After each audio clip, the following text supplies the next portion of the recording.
International Relations Committee and on the Promotions Committee of the Society, and I'm also on the editorial board of Spiritus, which is the journal of the Society. And it brings me into contact with people in universities across the world, Harvard, Yale, you name it.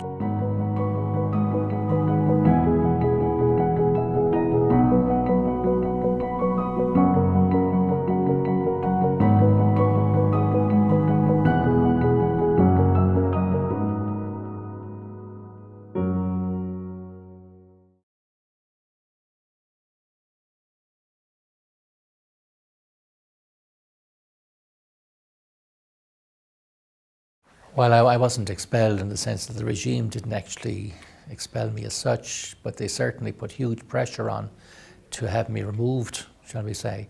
And Jesuit and ecclesial authorities felt that they were being put in a position where if I wasn't to leave Chile, as they saw it, the regime was going to just up the ante. And that out of a concern to protect people, they felt that on balance, it would be better if I were to leave. It's a form of blackmail in some ways by the regime. But I appreciate that the Jesuit authorities and the bishop, their best, their intentions were for the best. They wanted people to be safe, and they recognized that I was doing my best for people, but the way the regime was going, they just felt that maybe it was going to get too dangerous, and that if I were to leave, perhaps things would tone down, and they would continue to try and work for change, but maybe with less danger attaching to it.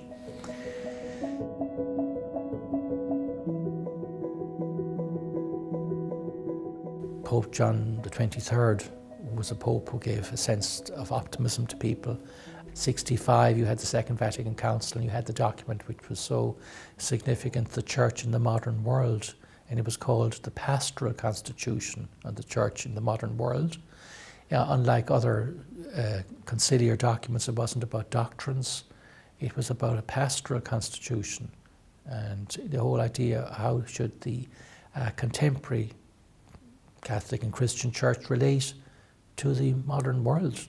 So you had that sense that there's a momentum building around, Christianity and what John the 23rd called social progress, and what the Latin American bishops called social transformation. And then as well you had the movement for civil rights in the United States. You had a whole sort of sense around the world that there's a lot of change about, and there's a lot of good change now that's coming about too.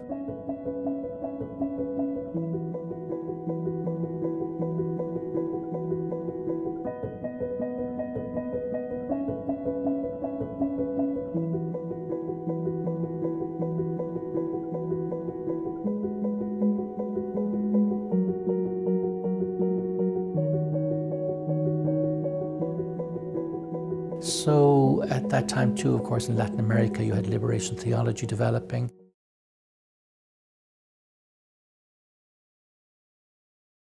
You had the Medellin conference in Colombia, where they effectively said that in order to respond adequately to the Second Vatican Council in the context of Latin America, we really need to make a preferential option for the economically poor on grounds of authentic Christian faith. And liberation theology developed as a theology and a spirituality to help people to understand that faith needed to be seen in this way and lived in this way, with a strong commitment to social justice.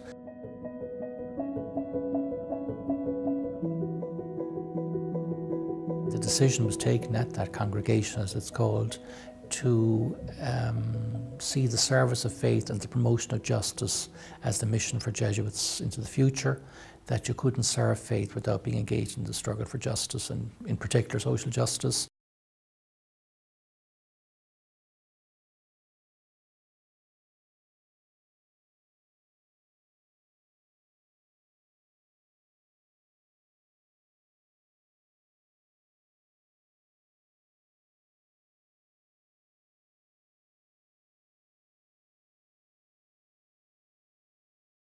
People like Luis Espinal had lived and worked in Bolivia, where the Spanish Jesuits from the part of Spain where he was had what's called a kind of a vice province. And in 1980 he was kidnapped, tortured and murdered in March 1980.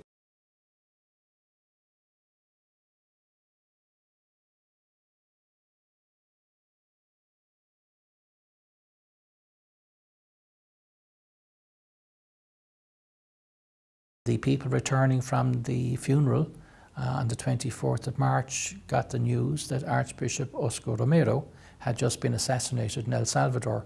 So it was a time of terrible slaughter that was going on in Latin America of Christians who were standing up against politically repressive regimes and doing so precisely on the grounds of the kind of faith that liberation theology, spirituality and the Medellin Conference had called for.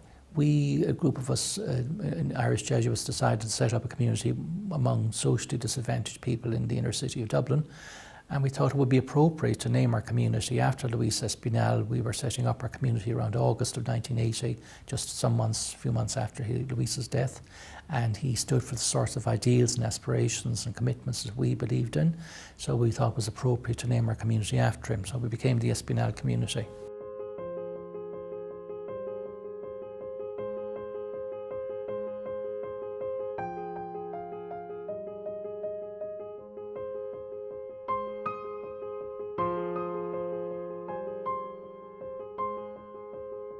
I had the good fortune of getting to know them because a Jesuit was involved in the committee that helped to bring them to Ireland, and then another Jesuit became kind of chaplain to the Chilean community in Ireland. So then in 1981, when I was ordained, I had some of the Chilean refugees involved in the ceremony, in the ordination ceremony, singing their music and singing their songs and playing their music, and that was very interesting. And we had placards up around the church in Gardner Street Church in Dublin, highlighting aspects of the Latin American struggle. And here now we had people who had come from Latin America and had come because they had really been struggling for social justice in their own country and had suffered the consequences. So I was particularly interested in their story and to learn from them and that. You know, and I wanted to do something then, as I got to know them, I felt I wanted to do something to help them to be able to go home. And my commitment to going to Chile to do that grew. So after my ordination, I requested to be able to go to Chile and to be part of the struggle over there in ways that my friends, the Chilean refugees in Ireland, could not be.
When I went to Chile, I went there, I think, quite aware of the situation I was going out to because of the Chilean refugees and what I'd learned from them, and in other ways as well. I was very aware of the kind of church movements that were going on for change in that continent, and I very much shared those aspirations. So I felt I went in there relatively well prepared in that sense. You know, I had come from the Espinal community. I was aware of Luis Espinal and how he had been martyred for this kind of faith that commits to social justice for people in this world. So, you know, I knew the scene really, I think, and that would mean my life would be on the line. And I did go to Chile knowing that I mightn't come back.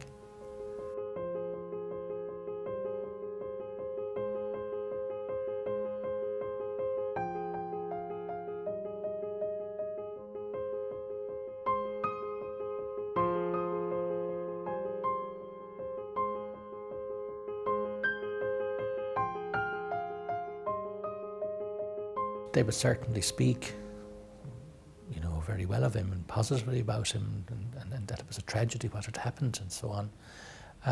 But not all of them would necessarily either have supported Allende. What they certainly didn't do, though, was they didn't support Pinochet. And they didn't, I think some people supported the coup at the beginning. And that happened in Argentina too, when the Pope, President Pope was living there, that some of the people at the beginning thought that a coup might be necessary in the short term because of the way things were going, to try and put a stop to some things that they thought weren't going in the right direction. But then when they saw what the military then went on to do, they began to realise, good God, like, this is not what we wanted. So some of them would have been Christian Democrat supporters, you know, of Eduardo Frei, who had preceded Allende, and he had certainly been a big improvement on what had preceded him. But what happened was that Frei's rule from 64 to 70 raised the expectations of people in Chile around change.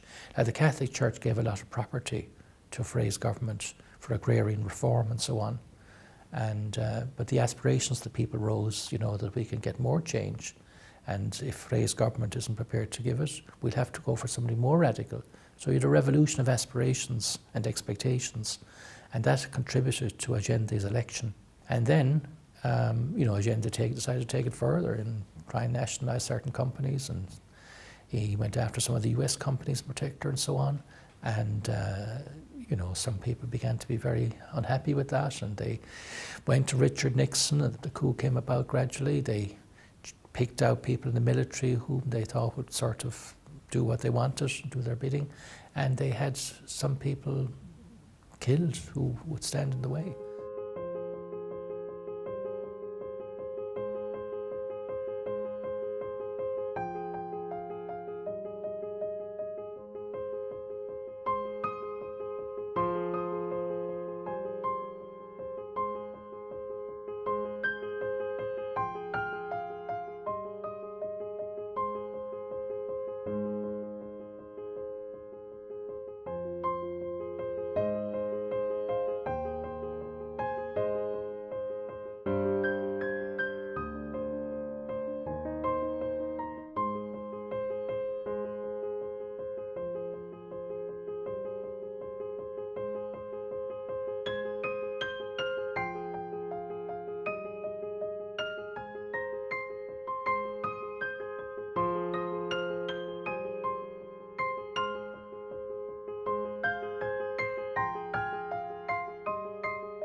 When I got to Chile then, you know, I found a country that was traumatized by what had gone on with General Pinochet and the persecution that he had unleashed.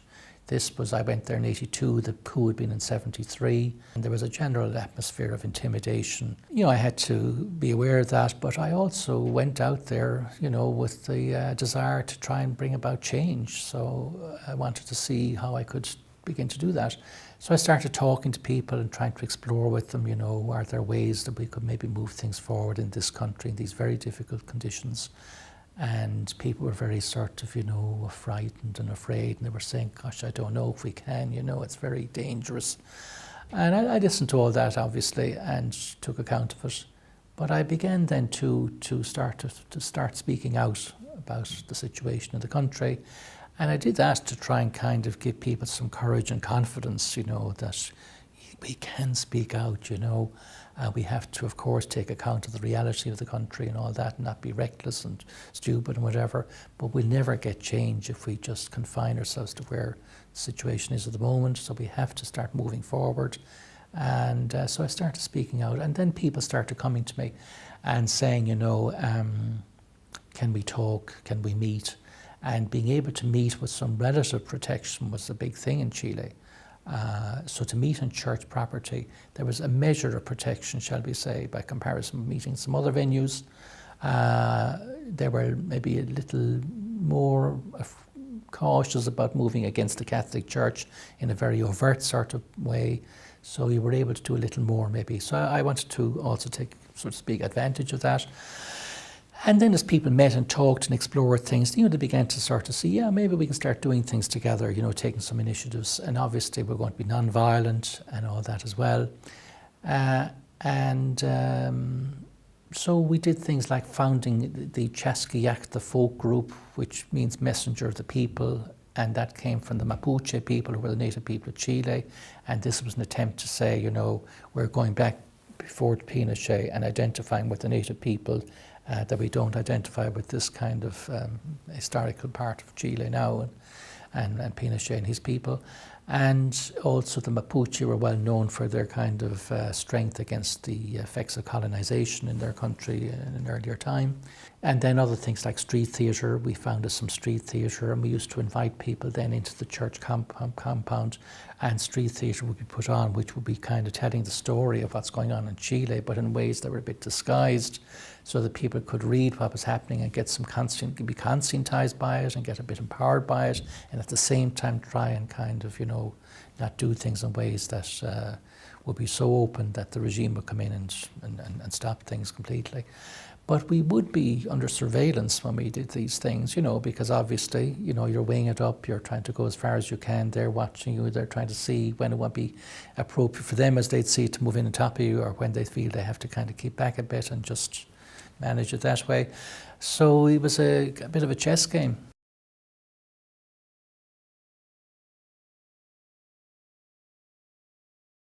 When I say that I spoke out, I would do it mainly in the context of homilies, because I had an opportunity there saying Mass to speak to a congregation of people.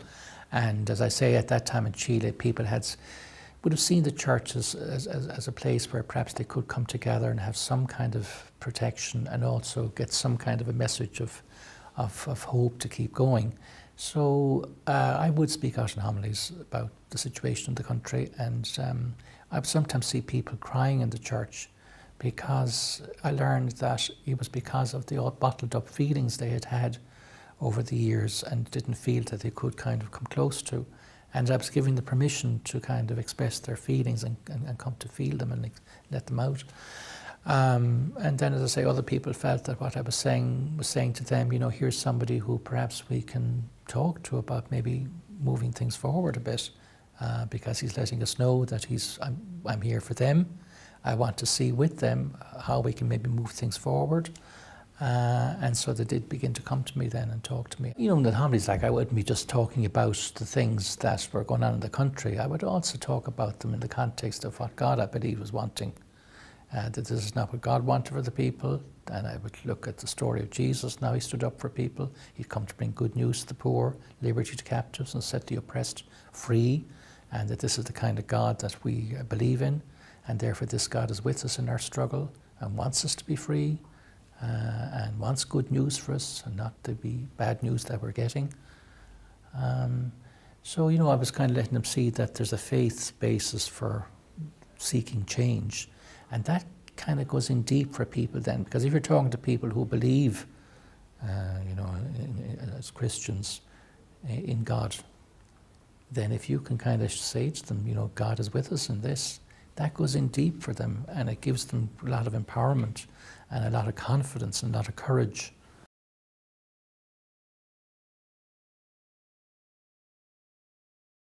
It was an area where there was a lot of military, because they did a lot of their training in the desert area up around Arica. And, so people would be aware of people coming into the town who were military, or that maybe there was relatives of military people. And there was a lot of intimidation and surveillance, and spies about and all that. But that was the kind of part of Chile I was in. Now, when I went there first, I suppose it wasn't considered to be an area where you were going to see an awful lot of the struggle for change being realised. But actually, after a while, the Vicaría de Solidaridad newspaper of the Catholic Church had identified Arica as one of the 5 most combative centres in the country.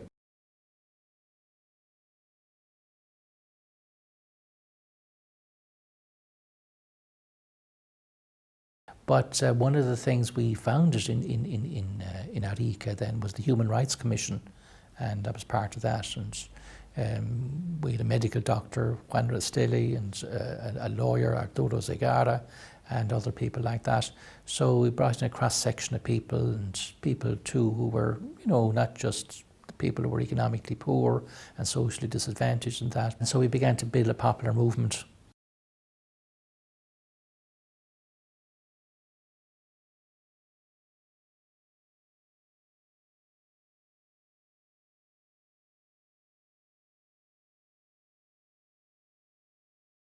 Then what started to happen was that a national movement started to grow in Chile in 1983, 10 years after the coup, where people began to say, let's try and start moving things forward nationally now.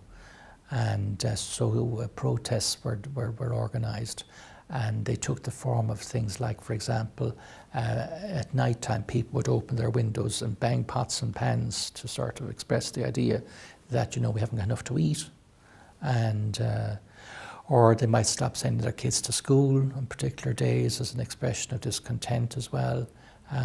All the lights would be put out in the houses at a sort of an anointed time, shall we say, and all sorts of simple sorts of measures, but things that people could do, because the idea was to identify measures that people themselves could do at relatively low risk, which would at the same time be sending a message to the regime that people are gradually getting over their fear and beginning to assert themselves a bit against the regime now.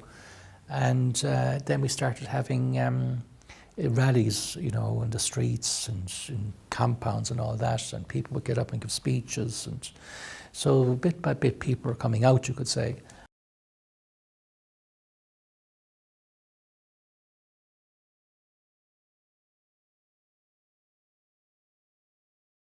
What happened with myself was that I began then to be identified by different groups who perhaps weren't always as easily able to connect with each other with confidence, like different political groupings who mightn't be confident with each other, felt I was somebody who could speak for them all, kind of thing. And so the regime would see that then, that I was emerging in this way for people, and then obviously I became a target.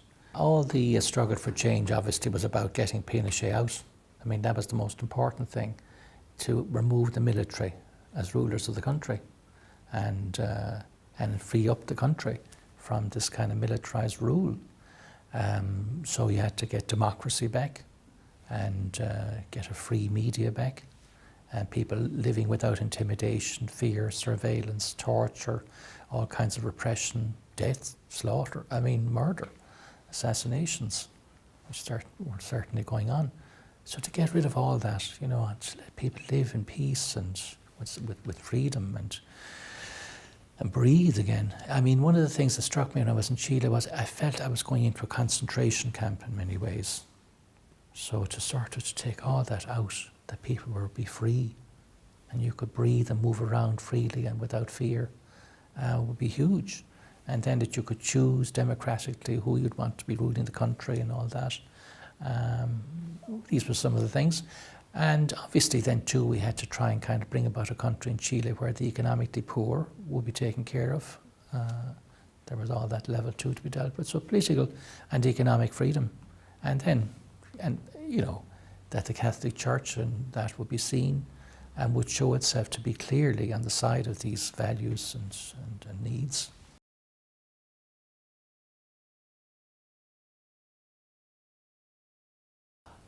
I suppose, fear does exist at a biological level, but I actually wasn't afraid of the regime because I really believed in what I was doing, and I believed that this is what God wanted of me, and I believed that if it came to pass that I would lose my life in the process, that it would have a meaning and a value. So all that gave me great freedom, about myself and what I was dealing with. Then of course you get very close to people, when you stand up for them and with them in life and death circumstances, it does bring you very close to people, and every day you know that you're all on the line together. So that sense of real solidarity and bonding with people, and knowing that, the risks they took, because I didn't have a family and spouses and children in ways that some of them had, and they really couldn't afford to get killed or be disappeared or to suffer in ways that would disable them, So that gave me inspiration as well, that there were people who had those life circumstances and they were prepared to take stands against the regime. And I felt I couldn't sort of be kind of living in a protected space away from the same risks. So, because sometimes people say to me, you know, you need to be careful, you're in danger, all this kind of thing. Of course, I agreed with that, but I didn't see how I could opt out. And I didn't find myself wanting to opt out. I wanted to be with the people and we'll take the same risks. But it's very important if you get involved in these kinds of stances that you're aware of those risks, that you have really said to yourself, I know these risks are there, I've thought about them, I'm aware of them, and I still want to take these stances. So I'd say to them, you know, you must make sure, you know, that it's your decision to do what you do. And at the same time, of course, you had to say, look, we'll never get change if we just stay mute. And Jesus himself was very much somebody who came out and spoke out and took things on and took chances. And so the Christian path in the context of oppression and repression is not one of just resignation, while at the same time it's not either one to be reckless.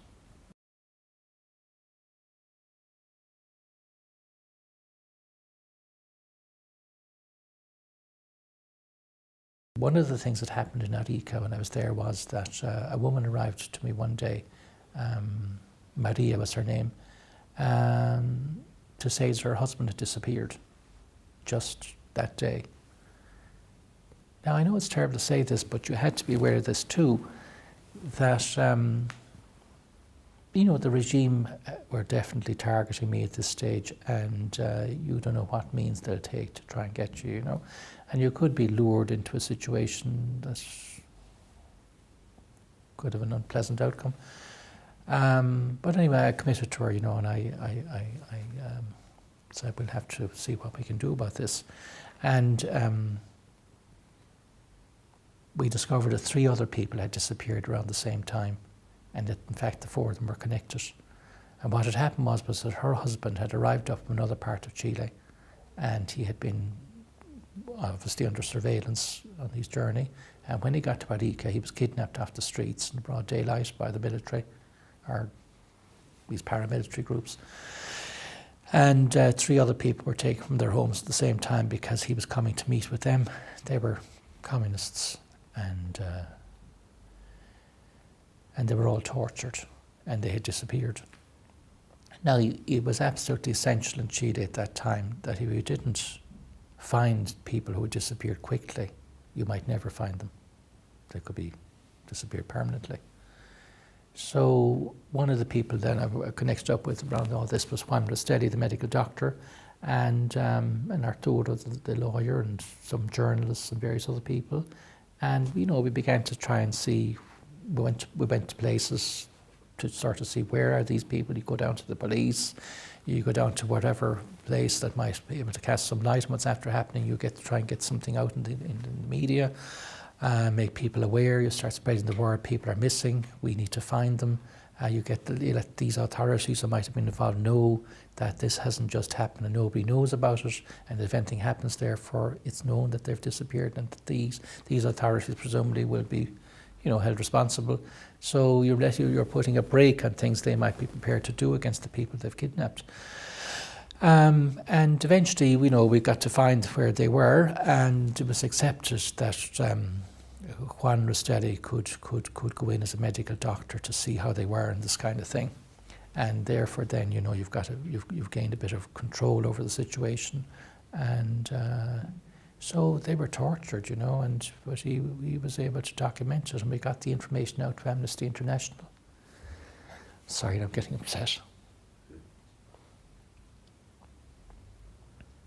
But we got the information out to Amnesty International, and we got people writing to the authorities in Arica and in northern Chile in general, the whole region, because there was, you know, Arica was a city within a region, so we tried to spread it beyond even Arica in terms of reaching authorities who would have a say over the situation.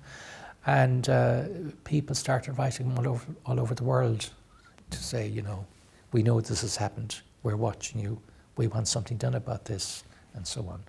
And then you'd make the prisoners aware that this is happening, so that they're in their prison cells there, and they know now they haven't been abandoned.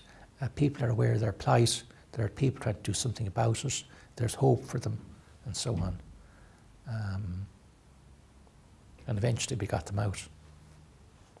But that's an example of how, the linkages with other people like Juan, the medical doctor, Arturo, the lawyer, some of the journalists and various other people, human rights people, the spouses and families of the people who had disappeared, of course, and all that. Trade union people got involved, as far as there was trade union people, previous leaders of what had been trade unions in the earlier time, workers' leaders and that, So there was a whole range of people who began to take up, the plight of these people became a real focal point then for change, to galvanise people around the need for change in the area in northern Chile. And we would go out in the streets sometimes and kind of be speaking out about this as well. You'd have the police coming after you and this kind of thing. But, if we didn't do anything, nothing would happen, so we had to take a few chances.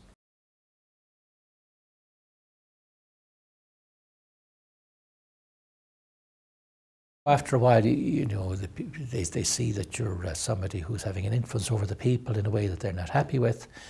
So then they did come after me very explicitly. There had been surveillance for quite a while. You had a sense of being threatened. For example, one night going home, one of these cheap taxis, there were these cheap taxis in Chile at the time, and because it's very different to getting a taxi here, say in Dublin. But when I met the same taxi driver that I had been with previously, he said to me, "You remember this was the last time you were with me?" And I said, "Yeah." He says, "You remember?" He says, "There was somebody in the back." And I said, I do. He said, "Well," he says, "after you got out," he said to me, "Yeah, we're going to get that fucker and drag him over the border and kick the fucking life out of him. And we're investigating him all over the country. And that, we believe kind of he's sort of a communist in disguise as a Catholic priest kind of thing." Now, the bishop then had said to me too around the same time, he says, "Michael," he said, "you need to be aware that these people are brainwashed and that their minds, are not rational in that sense. And so the idea that you could be, as a Catholic priest, a communist in disguise, for them, made sense. Even though from a rational point of view, you'd say, how could they be thinking that way? But the idea that you could be standing up for the people on the grounds of your Christian faiths didn't seem to come into it. They seemed to presume that if you were opposed to them and in favour of the economically poor and politically persecuted, you could only be a communist. So it was a very different view, and this was a Christian government in Chile. Pinochet was a practicing Catholic and the military regime were Catholic, but they had a very different Catholic faith to what I had and others had. So other things that happened then were, they set fire to the chapels I was working in, and they put literature around the streets saying, "Stop protecting communists and terrorists, go and lie to the people of another country." This literature that was strewn around was signed by a group calling themselves the Commando for the Defence of the Country, and there were images on the literature of kind of monster type of figures with hatchets raised and blood dripping down. And one of the chapels that I was looking after that they petrol bombed, they went in at the altar very much. I remember some of the little kids who came in to see the damage after it said to me, "Padre Michael," said, "you see what they have done to the altar and to your seat where you used to sit. They had gone in and hacked it with knives, Very symbolic sort of gesture. Now we'll be trying to hack into you if we can."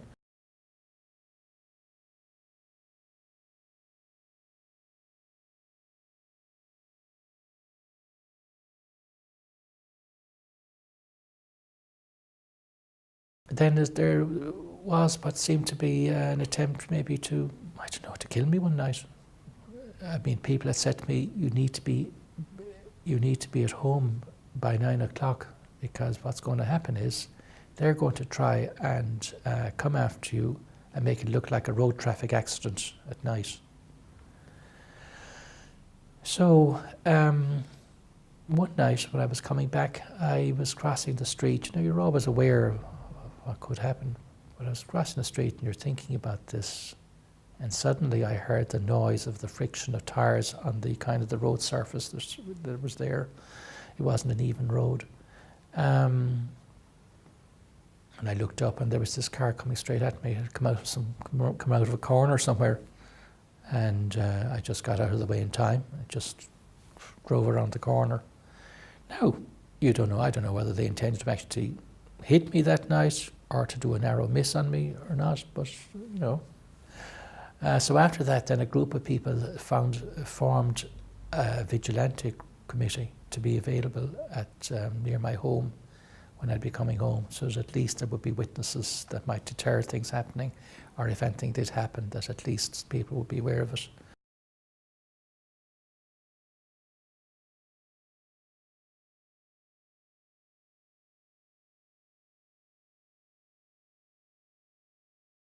The Bishop of Arica began to get nervous.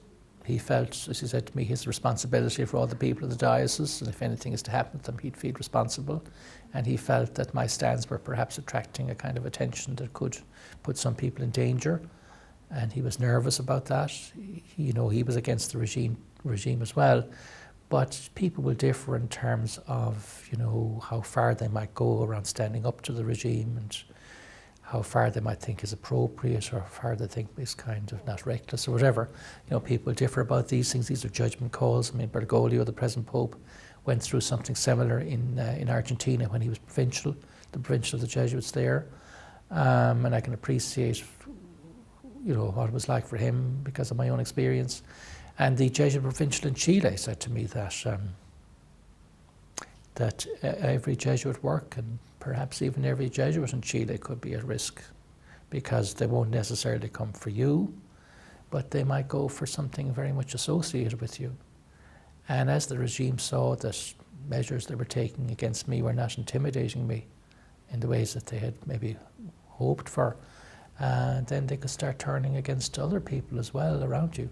Then, the home of some friends of mine was set on fire late at night, around Valentine's night. And these are just simple homes, wood, that go up very quickly. And these are poor people. But fortunately, a courting couple, saw the flames, alerted the family, and everybody was okay, and the flames were put out and all that. But, it told us really that they were now prepared to turn against other people around me, And so, as I say, really it's a game of chess with life and death consequences. And you can see how people in authority might act and think that, look, maybe it's better if you leave the country. Maybe we've reached a point where that's what they might need to see happen now. Otherwise they're going to intensify their repression. Now, the people that I talked about this to people, and all that, and the people themselves certainly didn't want me to leave, and didn't want, a message to go out that we're going to ease up a bit in terms of how we're protesting against the regime.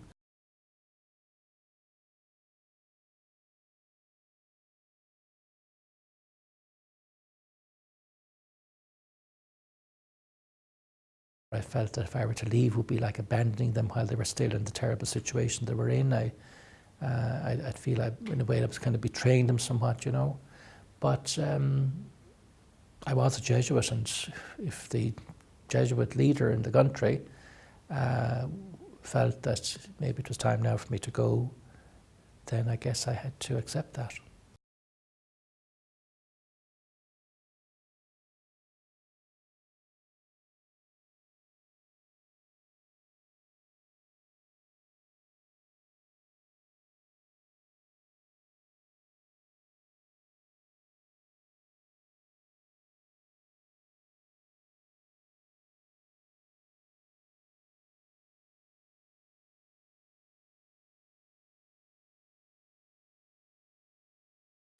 que para encontrarnos con Dios hoy día hay que ir al pueblo que sufre.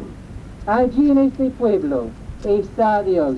Y si alguien tiene una crisis de fe, puede empezar luchando por este pueblo. Y en esta lucha va a encontrarse con Dios y con la fe verdadera de los cristianos, con el Dios vivo, el Dios auténtico, el Dios verdadero, el Dios que todavía resucitado lleva sus heridas, y lleva no solamente sus propias heridas, sino como resucitado lleva las heridas de toda la gente que sufre de la represión, de la violencia, de la censura, la propaganda, de la cesantía, del sistema injusto, de todos estos problemas y mucho más.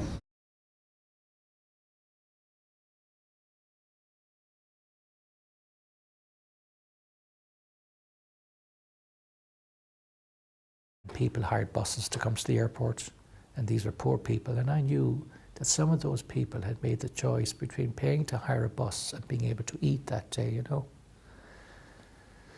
So it was very moving.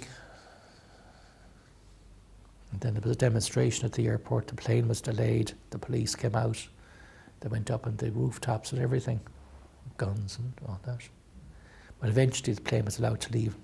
And be honest, I suppose they decided it was better that I get out of the country. But and I heard then, you know, that not long after I left, the military drove by where I'd been living and opened fire, and one of the young people was killed. So the idea that by me leaving was going to sort of tone things down a bit, it didn't really work out that way.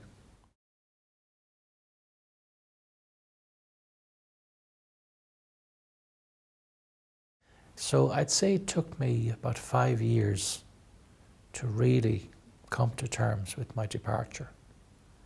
And then you see, that was the time when Pinochet was voted out.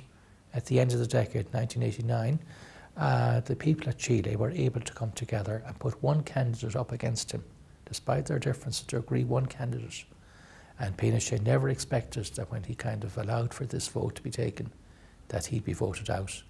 His response was that it was like the choice the people made between Jesus and Barabbas. They crucified Jesus and they set Barabbas free. It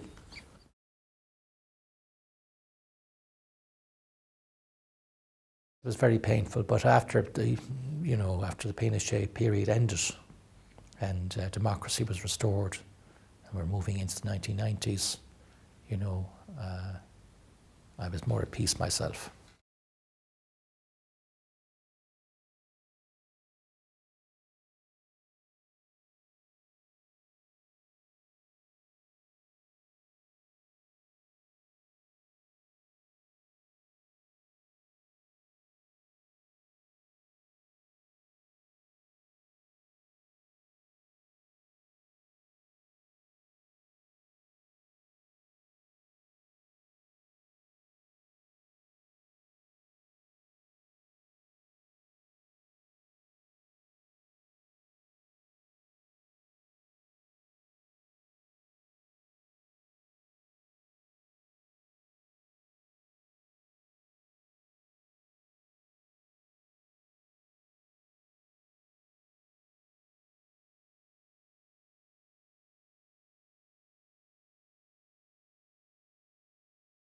When I went to El Salvador, I was arrested in the airport and not allowed into the country initially, and kept under armed guard for the night.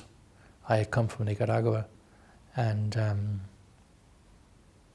every 4 hours I had to report to the commanding officer in the airport. The airport was shut down because it's, poor parts of the world.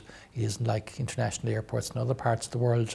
The airport was shut down early, and you just opened then again early the next morning. So during the night I was there with under armed guard, and you didn't know what was going to happen or what could happen. You just never knew whose company you were in. Were any of those guards part of that group? Were they friends of any of those people? Were they like those people or whatever you do? They could say, well, you tried to escape and you had to be shot.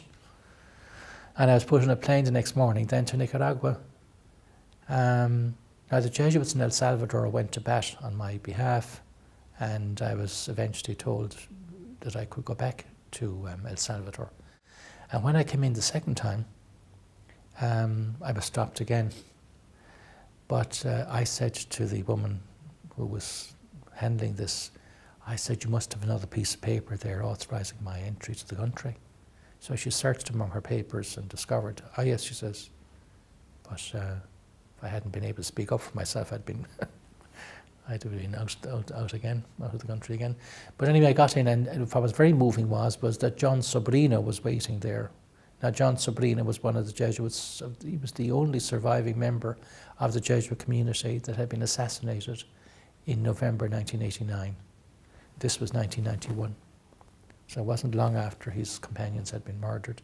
And Elba Julia and Selena, her daughter, had also been murdered that night because they had taken refuge with the Jesuit community, thinking they'd be safer with them, only to end up murdered as well, because the Atlacatl battalion soldiers who did the shootings didn't want to leave any witnesses, and one of them on the way out heard some noise and kicked in the door and saw the mother and daughter huddled in a corner and took their brains out of their head.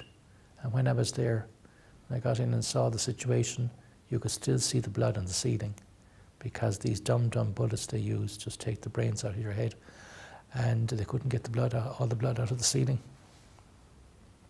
And the brains of the Jesuits who were shot came out on the grass. They made them lie down and shot them lying down. In the way they had lain down like that, but they're being ordained. There's a part of the ceremony where that happens. So reminiscent of how they lay when they were being ordained years earlier.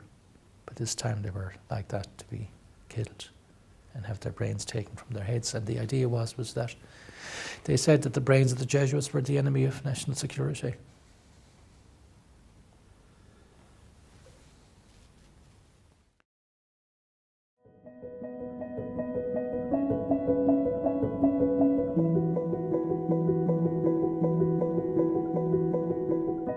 The Chile I've found then when I went back was a Chile where there was still a big legacy of hurt, obviously, because people had disappeared and hadn't been found, and you had families who were still suffering in those ways, the effects of all that. And another sad thing that was there was that people who had sort of struggled most for change didn't necessarily benefit in the changeover, and the people perhaps who didn't put themselves out to the same extent, gained more.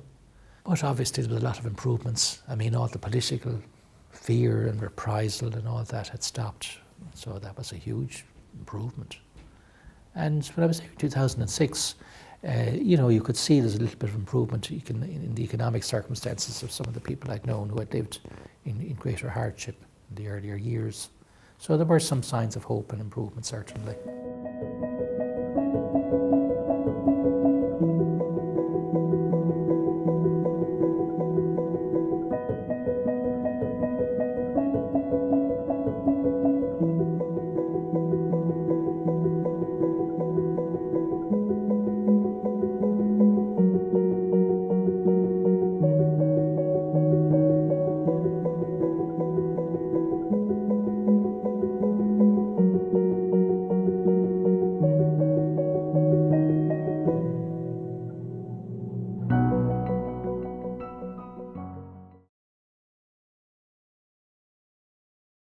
In Arica, we hid some people whom the regime were after, and when people were put into internal exile, which happened sometimes as well as the external exile, there was internal exile.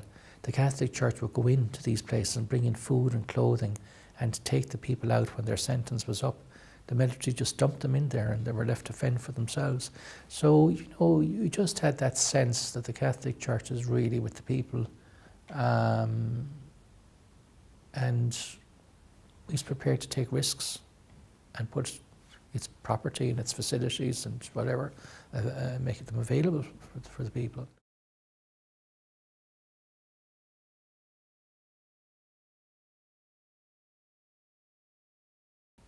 So, you want a church really who, and I mean, I think the present Pope is trying to say these things, look, people's lives aren't as straightforward as textbooks would be looking to have them.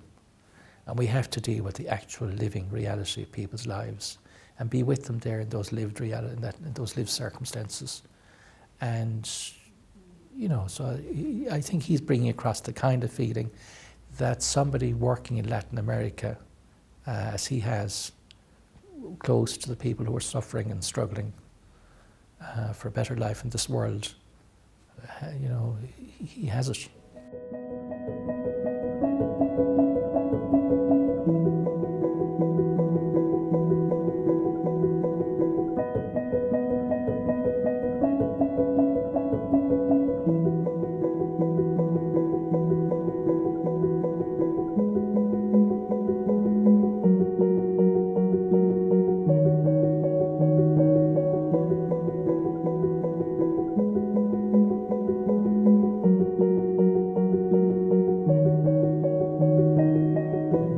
Camara was used to people coming to see him about their discontent and their struggles. But when a group of people came to see Cardoso very early on, in a way that they were used to going to see Camara be received by him, he sent them away. And not only that, but he said if they didn't move, he'd have to get the police. And a spokesperson then asked about this afterwards, said that Bishop Cardoso was only doing what Christian faith required, giving primacy to the salvation of souls. And the concerns of these people were social concerns. They were concerns that you should be taking up with other people and so on, you know, but they shouldn't expect that he should be prioritising such concerns because really his concern was the salvation of their souls. And that split, that was the old theology, you know, between salvation of some kind of a detached, disembodied, disconnected soul and the rest of your being. Whereas liberation theology and spirituality and such forms of theology and spiritualities very much see the person as an integral human person, and that everything affects us, and we have to be concerned about the whole reality that we are, and that the Catholic Church is concerned about the whole person created in the image of God, and whatever affects that person is of concern and of interest to authentic Christianity.